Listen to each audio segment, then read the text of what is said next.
Good afternoon, everybody, and welcome to our live broadcast. I'm Roisin Timmins with Xinhua News Agency, and today we are going to be talking AI. Okay, so, well, I mean, you may look around here and think this is a pretty old neighborhood, right? This is not a high-tech place or anything like that.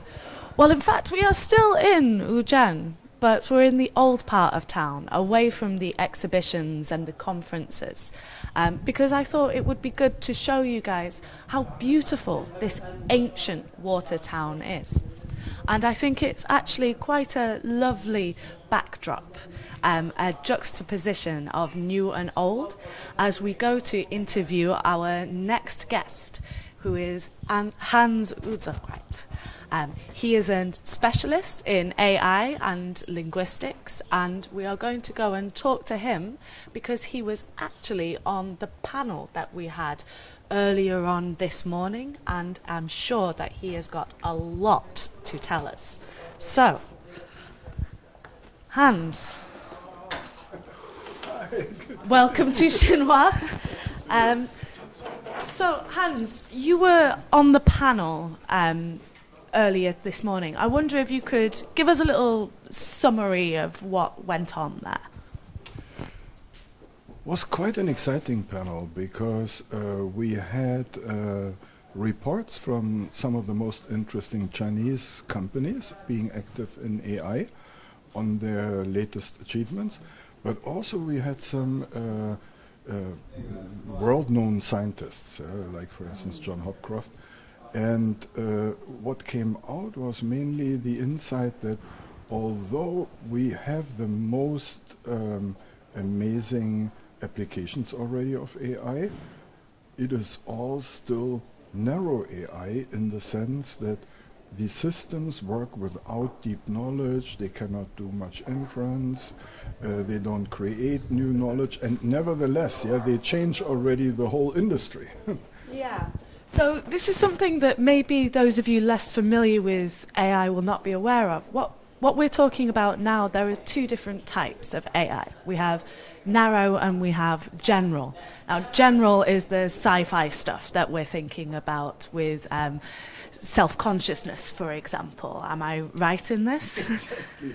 And narrow is the stuff we're using in our day-to-day. So things like Baidu driverless cars. This is what we're talking about when we say narrow AI. So we have talked about the driverless things and all of this. Would you like to make some kind of predictions about where we're going next?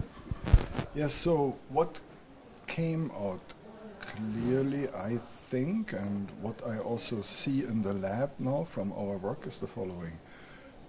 Maybe what people call general AI, artificial general intelligence, with being very close to humans, will still be quite a while ahead. But what we will see in the next years is systems that are not that narrow anymore. There are systems like automatic driving systems, assistants, smart assistants, medical decision making, or helping doctors to make decisions. These systems, but being much smarter. So combining the miracles of deep learning with deep knowledge, actually, because there are now very, very big knowledge bases. People are transferring every day, they are transferring lots of the knowledge in Wikipedia or Baidu, Baike, into formalized knowledge that machines can use, so-called knowledge graphs. And so far, our AI systems cannot really use them, with very few exceptions. But if these AI systems that are trained by deep learning can also use all the knowledge in the world, then they will be smarter than we in terms of knowledge. Okay, yes. So that also brings up quite a big point about the sheer amount of data that is required for AI to be able to do its job, right? So we've talked about big data before. If you guys were watching yesterday, you might have seen where we went to look at some facial recognition software that said that I was 50 years old. Can you believe? No. Because the data was largely based on Chinese faces. So as I have a Caucasian face, this means that there wasn't enough data for it to accurately assess me. And so this is where we're seeing some problems and stop-starty sort of things happening now. So we've looked at the AI and the future. Where does China fit into all of this? Because, I mean, we are in China now, right? So China has become so active in AI. On the one hand, there are now thousands of brilliant experts working in the most promising fields of AI, which is an advantage and a disadvantage. The advantage is they all work in what's right now the hottest stuff, to publish a lot. But then they are not quite as broad and diverse in their interests as maybe AI in general in the world, in the US and in Europe. So that means there will be amazing breakthroughs. Also, industry is much more open to using AI here. Manufacturing industry is eager to use it rather today than tomorrow. They don't want to wait, they're more impatient and than in other parts of the world. But on the other hand, the next big breakthroughs will be really in combining things and making AI a little bit broader than narrow. That was also pointed out by several speakers today, and I think they are all right in saying that you will move away from these very specialized systems that can only recognize faces or only drive or only translate, only speak, only listen, to systems that can do a few of these things together.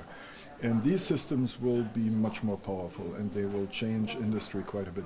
So if China follows the path it's following now in educating many more people, in helping with government influence to shorten the way from the research lab to applications, then China will be in an excellent position in this area.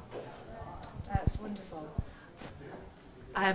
Sorry, my producer is mouthing something to me.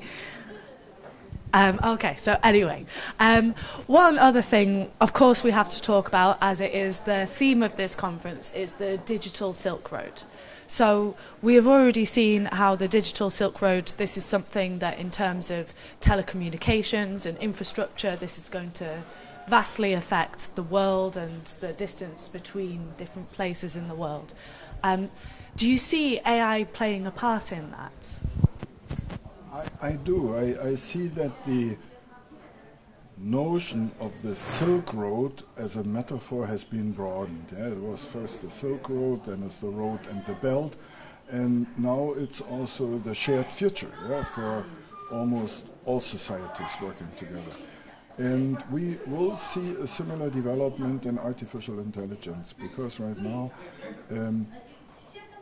the fast internet and the Internet of Things and the connectivity, the degree of connectivity, broadband connectivity, gives the possibility of putting together systems that consist of functionality in different countries at different places. Yeah?